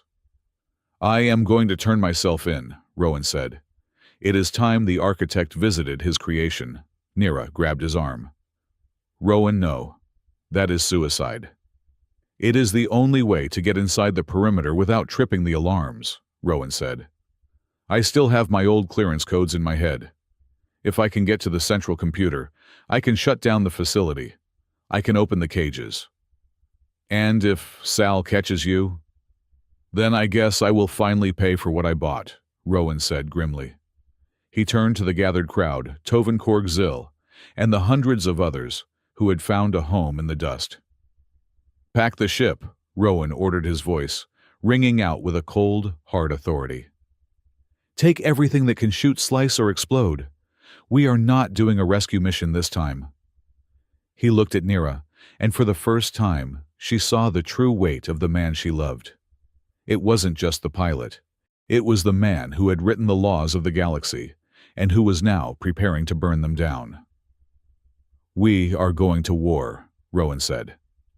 The wind of Erebos howled, but it was drowned out by the roar of the crowd, not in fear, but in a unified, terrifying cry of assent. The bridge was finished building. Now it was time to cross it. Omega-9 was not a space station. It was a monument to excess, built on a foundation of silence. It floated in the dark sector, like a jeweled crown, its spires glittering with lights that could be seen from 3 parsecs away. Inside, the Grand Gala was in full swing. The air smelled of expensive synthetic orchids and roasted avian delicacies, masking the sterile metallic scent of the filtration systems. Rowan Blake adjusted the collar of his formal tunic. It was stiff, uncomfortable, and cost more than his entire ship. He hated it. He hated the way the silk chafed his neck, and he hated that he blended in so perfectly. You look like a politician, Nira's voice whispered in his earwig. I look like a target, Rowan muttered, picking a glass of sparkling blue wine from a passing hover tray. He did not drink it. He just held it, using it as a prop to deflect conversation. Status report. We are in position, Nira replied. She was back on the freight runner, holding a geostationary orbit, just outside the station's sensor net. Zil has looped the security feed for the lower maintenance bays. Korg and the extraction team are clamped to the hull near the ventilation exhaust, waiting for your signal. And the guest of honor. Director Sal is on the main stage, Nira said, her voice tightening. He is starting his presentation. Rowan, the thermal scans confirm it. The holding cells below the ballroom are full. 5,000 heat signatures. Rowan's grip on the glass tightened until he feared it would shatter. 5,000 lives, packed into the bowels of this glittering palace, waiting to be turned into high-grade fuel for the very ships that brought these dignitaries here. I am going to the archives, Rowan said. Keep the line open, but stay quiet unless the sky starts falling. Understood. Good luck, Architect. Rowan winced at the nickname. The Architect. It was what Sal had called him. It was a title that felt less like an honor and more like an indictment. He moved through the crowd, navigating the sea of velvet and jewels. He recognized faces from his past life, CEOs of mining conglomerates, heavy world governors, lobbyists for the Trade Federation. They laughed and clinked glasses, oblivious to the fact that they were standing on top of a mass grave, waiting to happen. He slipped through a side door marked Authorized Personnel Only. The corridor beyond was cool and quiet. Rowan approached the keypad. He did not reach for a hacking tool. Instead, he closed his eyes and reached into the back of his memory, pulling up a string of numbers he had not used in 15 years. Alpha, 7, 9, Epsilon, override. He keyed it in. The light turned green. The door slid open. Rowan stepped inside and began to run. The central archive of Omega-9 was a cavernous room filled with rows of towering server banks. Blue lights pulsed in the darkness, representing the flow of trillions of credits and terabytes of legal data. Rowan located the primary terminal. His hands shook slightly as he interfaced with the console. Search query, he whispered. Asset Disposal Efficiency Protocol, year 2810. The screen flashed. Access restricted. Level 5, clearance required. Rowan typed in his old ID number. Administrator R. Blake, Sector 4, Legal Division. The screen paused. For a terrifying second, Rowan thought it would trigger an alarm. He thought the system would recognize that he was dead or resigned or a traitor. Access granted. Welcome back, Administrator. The file opened. It was a dense legal document, hundreds of pages long. It detailed the economic burden of non-viable biological units in the Outer Rim. It outlined the cost of medical care, of transport, of rehabilitation. And then it proposed a solution. A loophole. By reclassifying these units as Class D material, they could be moved, stored, or liquidated without council oversight. Rowan scrolled to the bottom of the document. He needed to see it. He needed to know if Sal was lying. He needed to believe that this was a forgery, a trick, a nightmare.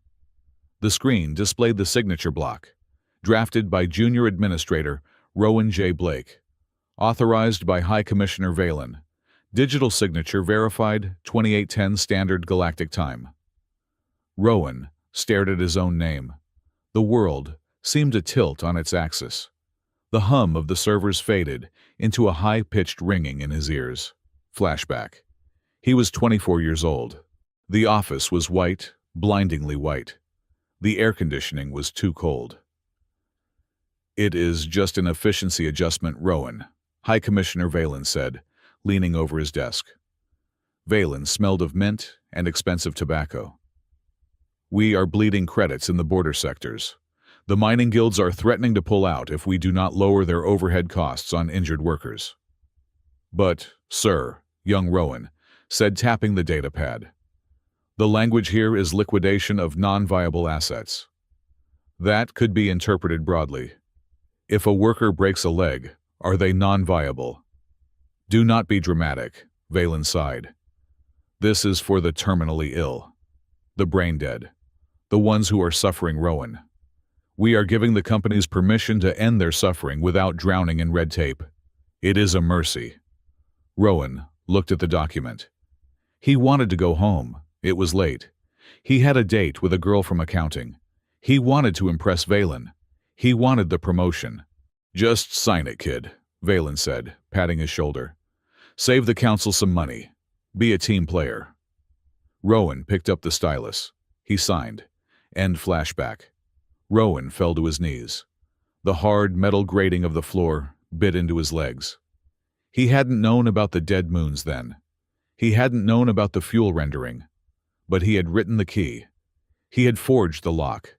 Every single person on Erebos, every face he had seen in the auction hall, every scar on Nira's body, it all traced back to that moment in the White Room. "Rowan!" Nira's voice crackled in his ear. "Rowan, heart rate monitors are spiking. What is happening? Did you find it?" Rowan could not breathe. "I found it." "And it is me," Rowan whispered. The words tasted like ash. "It is my signature, Nira. Sal was right. I wrote the law. I gave them permission." Silence on the line. "Rowan, we knew you worked for the council," Nira said slowly. "We knew you were a clerk." "I was not just a clerk," Rowan choked out. "I was the architect. I made them legal trash. I did this. I killed them." He squeezed his eyes shut. "Get out of here, Nira. Take the ship. Take the bridge. Leave me. I deserve to be here when it burns." "Stop it!" Nira's voice was sharp, cutting through his panic. "You do not understand. I am the monster." "I said stop!" Nira shouted. "Listen to me, human. You were a boy in a suit who wanted to please his masters. You were weak. Yes. You were blind. Yes." Rowan sobbed a dry heaving sound. "But are you that boy now?" Nira demanded. "Look at your hands, Rowan. Are those the hands of a clerk? Or are those the hands of a man who pulled my people out of the dust? A man who carried fusion cores through a blockade?" "It does not matter," Rowan whispered. "The ink is dry." "Then spill new ink," Nira's voice softened, fierce and implacable. "You signed the chains once, Rowan. Do you hear me? You signed them. That means you are the only person in this galaxy with the authority to sign them off. You are the author, so go out there and rewrite the ending. Rowan looked up at the screen. The blue light reflected in his eyes. Rewriting the ending. He stood up. His legs were shaking, but he locked his knees. He wiped his face with the sleeve of his expensive tunic. Nira, he said, his voice steadying. Patch me into the main auditorium speakers. But do not broadcast yet. Wait for my signal.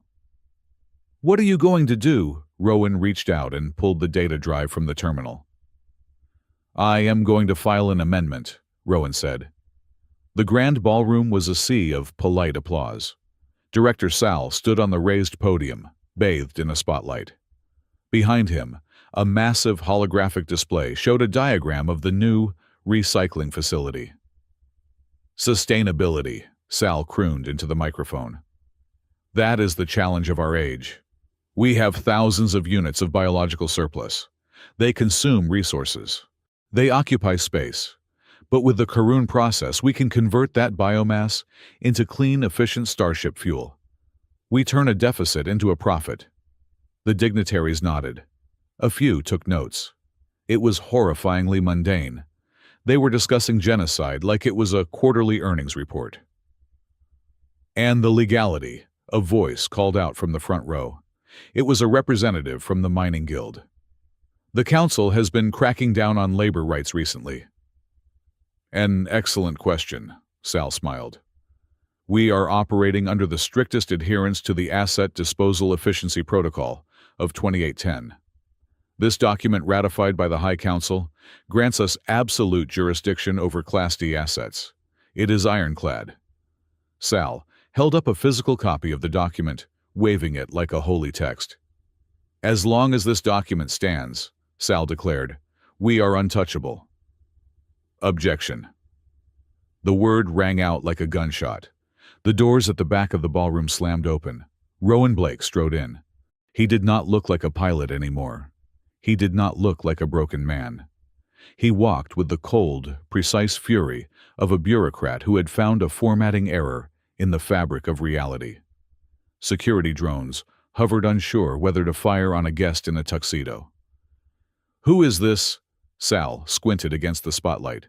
Then his eyes went wide. Ah, Pilot Blake. Or should I say Administrator Blake. You are just in time for the demonstration. There will be no demonstration, Rowan said, walking down the center aisle. The crowd parted around him, sensing the danger radiating from him. Security, Sal barked. Remove this trespasser. He is a terrorist. I am a founding signatory of the document you are holding, Rowan shouted, his voice amplified by the acoustics of the room. And I am here to issue a recall. Commander Rasha Hale, standing in the shadows near the stage, stepped forward. She put a hand on her sidearm, but did not draw it. She watched Rowan with narrow, calculating eyes. You have no authority here, Sal sneered. You resigned. You are nobody. Rowan reached the steps of the stage. He climbed them slowly. He stood toe-to-toe with Sal. I am the author, Rowan said calmly. He pulled the data drive from his pocket and slotted it into the podium's interface before Sal could stop him. Nira, now. The massive holographic screen behind Sal flickered. The diagram of the fuel processing plant vanished. Instead, a video feed appeared. It was the archive footage, the original draft of the protocol, and next to it, a live stream of Rowan's face.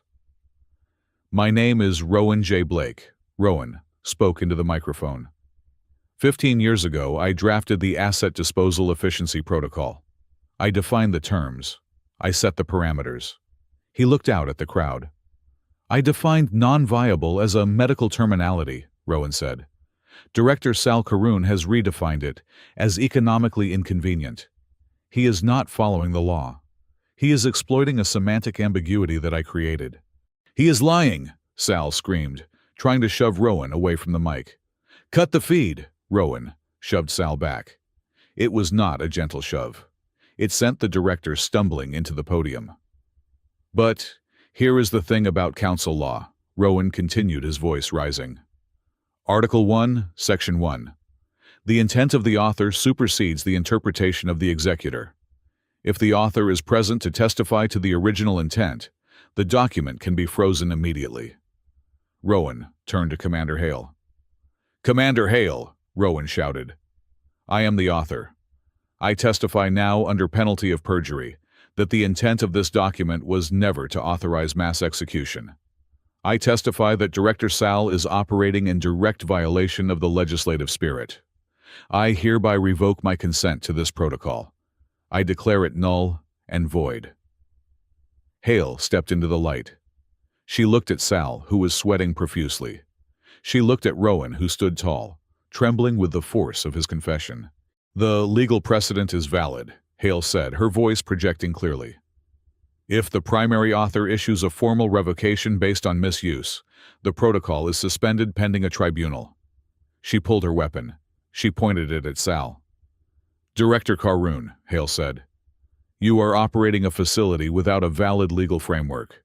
That makes this a black site operation. Hands in the air." "No," Sal shrieked. "This is a trick I have the High Commissioner's backing. You cannot touch me." Sal slammed his hand onto a hidden button on the podium. Sirens began to wail throughout the station. Red lights flashed. "Initiate emergency venting," Sal screamed. "Flush the holding cells, destroy the evidence." The floor beneath them rumbled. "He is venting the prisoners into space," Nira screamed over the comms. "Rowan, the airlocks in the dungeon are opening." Rowan did not think. He did not debate. He lunged. He tackled Sal, driving the fat man to the floor. They grappled for the control pad on Sal's wrist. Sal clawed at Rowan's face, his nails digging into skin, screaming obscenities. "Override code," Rowan shouted into his comms. "Zill, can you override the venting sequence?" "I am locked out," Zill's voice clicked frantically. "It is hardwired to the director's biometric signature." Rowan pinned Sal's arm to the ground. He looked at the wrist computer. The countdown was at 30 seconds. Venting sequence active. "Cancel it!" Rowan roared at Sal, slamming the director's hand against the floor. "Cancel it, or I will break your arm." "Never!" Sal spat blood on his teeth. "If I go down, the evidence goes with me." Rowan looked at the console. It required a retinal scan to abort. Rowan grabbed Sal by the lapels of his expensive suit. He dragged the man up, hauling him toward the podium scanner. "Get off me!" Sal kicked and thrashed. "Commander!" Rowan shouted. "Help me!" Hale did not hesitate. She holstered her weapon and sprinted forward. She grabbed Sal's other arm. Together, the pilot and the commander forced the screaming director's face into the red light of the scanner. Retinal pattern recognized. Abort sequence. "Yes." Rowan slammed his fist onto the confirmation button. Sequence aborted. Airlock sealed. Pressure stabilizing. The sirens died. The rumble in the floor ceased. Rowan let go of Sal. The director collapsed in a heap, sobbing. "It is over, Sal," Rowan panted, wiping blood from his lip. "The auction is closed." Security officers swarmed the stage. This time, they did not look at Rowan. They hauled Sal to his feet and slapped suppression cuffs on his wrists. Rowan stood alone at the podium. He looked out at the crowd of elites. They were silent, staring at him with a mixture of horror and awe. He tapped the microphone one last time. "My name is Rowan Blake," he said, his voice exhausted but unbroken. "I wrote the chains, and today I broke them. If anyone tries to forge them again, the bridge will be waiting." He stepped down from the stage and walked out of the hall. He did not look back. The loading bay of Omega-9 was chaos. 5,000 liberated prisoners were pouring out of the elevators, blinking in the harsh light of the hangar. Medics from the council ships and volunteers from the bridge were moving among them, handing out water and blankets. Rowan sat on a crate near the freight runner's landing ramp. He had taken off the ruined tuxedo jacket. He sat in his shirt sleeves, his head in his hands. He felt a shadow fall over him. He looked up. It was a Krev, an old one with a missing eye. One of the prisoners from the cells below. Krev stared at him. Rowan braced himself. He expected anger. He expected Krev to spit on him. He had broadcast his confession to the entire station. They all knew. Krev looked at Rowan's bruised face. Then slowly, the creature nodded. It was not a gesture of forgiveness perhaps, but it was an acknowledgement. I see you. The Krev walked away to join the line for the transport ships.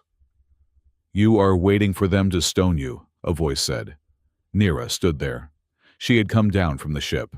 She looked fierce and beautiful, her eyes blazing. I deserve it, Rowan said. Maybe, Nira said. She sat down next to him on the crate. But they are not looking at the administrator who signed a paper 15 years ago. They are looking at the man who just tackled a director to save their lives. I almost didn't, Rowan confessed. When I saw my name on that screen, I wanted to run. I wanted to let the vacuum take me. But you didn't, Nira said. She took his hand. Her grip was strong. That is the difference, Rowan. Monsters run. Men stay. Rowan looked at the sea of refugees. He saw Tovin helping a child find her parents. He saw Korg carrying a wounded elder. He saw Sarah Jane organizing the council shuttles. What happens now? Rowan asked.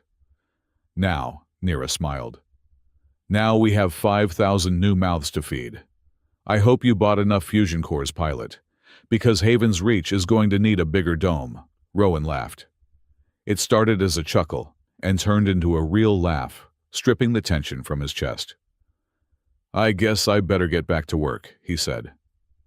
Epilogue, 1 year later. The sky above Erebos was no longer black. It was a deep twilight, purple tinted by the atmospheric generators that now dotted the crater rim. Haven's Reach was not a camp anymore. It was a city. The structures of rusted metal had been reinforced with white permacrete. Greenhouses stretched for acres, glowing with the verdant light of real growing plants. A spaceport had been built on the southern ridge, and ships were coming and going, not just the freight runner, but trade ships, medical transports, and vessels, bearing the flag of the bridge. Rowan sat in his office, a real office this time, with a window that overlooked the plaza. His desk was covered in data pads. Sign here, Sarah Jane said, pointing to a line on the screen. And here, and initial here, Rowan groaned. I thought I quit administration work. You are the mayor of the only independent free state in the sector, Sarah grinned. And this is the final ratification of the Manumission Act. Once you sign this, every single resident of Erebos is granted full, irrevocable citizenship, recognized by the Galactic Council. Rowan picked up the stylus. He paused. He looked at his hand. He remembered the white room. He remembered the shaking fear of the boy he used to be. Writer's block, Sarah asked. No, Rowan smiled. Just enjoying the irony. He signed his name, Rowan J. Blake. Done, he said. They are free. They were free a long time ago, Sarah said, taking the pad. This just makes the lawyers happy. By the way, someone is waiting for you on the observation deck. Rowan stood up. He walked out of the office through the bustling corridors, filled with voices in a dozen languages, and took the lift to the highest point of the city. Nira was standing at the railing looking out at the horizon. She wore a long coat, now embroidered with silver thread. She looked regal. She looked like the leader she was born to be. Administrator, she teased as he approached. Please, Rowan grimaced. Call me the janitor. I spend most of my time cleaning up messes. It is a nice mess, though, Nira said, gesturing to the city below. Look at it. Rowan looked. He saw lights. He saw movement. He saw life where there should have been only dust. We did good, Rowan said softly. We did, Nira agreed. She turned to him.